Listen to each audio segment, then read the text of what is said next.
Hello বন্ধুরা, good morning সবাইকে। সবাই ভালো আছে তো? আমিও ভালো আছি। তো সবাই ভালো থাকো, আমি চাই আমি ভালো থাকি। আর আজকে সকালের ব্লগ হইলো কি বানাবো, করলা ভাজা। করলা ভাজা বানাইমু আর এখানে ডিম বানাইমু। তো ডিম তো তারা দুইটা ডিম দিছি কিনলে গিয়া খালি দুপুরে বানাইমু। আর ডিম তরকারি বানাইলে এক টাইম খাই, দুই টাইম আর খায় না। তো তার লাগে দুইটাই ডিম দিছি। আমি তো খাই না, তারা বাবা আর ছেলেরা খায়। এটা হইলো আমার দুশ্মন, এটা হইলো আমার বন্ধু।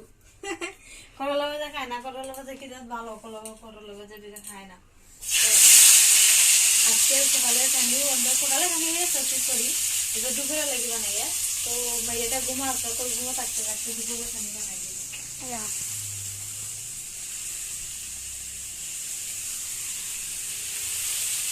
ঘুমা থাকতে থাকতে দুপুরে খানি বানাই দিই। আর সকালে খানি যেটা সকাল তোমার দাদা দিতে 6টার সময় গেছে যে গাড়ি।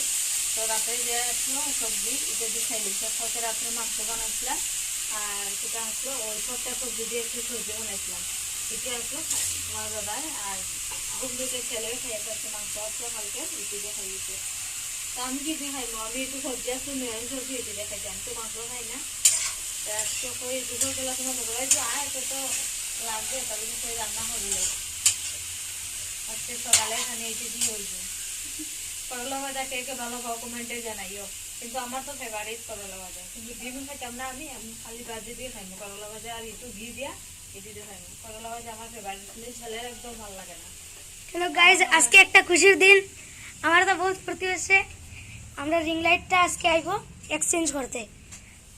যেদিন আনছিলাম এই দিনও ফুর্তি আসলাম, কিন্তু গড় আইনা পিৎজা মইছে না, মন খারাপ হয়ে গেছে।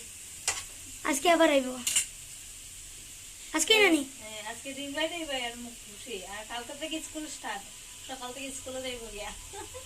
তো মনটা কিরকম ভালো, অতদিন ভাই বন্ধুকে দেখবো। তো গাইস, সকালের ব্লগটা কিরকম লাগলো? ভালো লাগলে লাইক কমেন্ট শেয়ার করে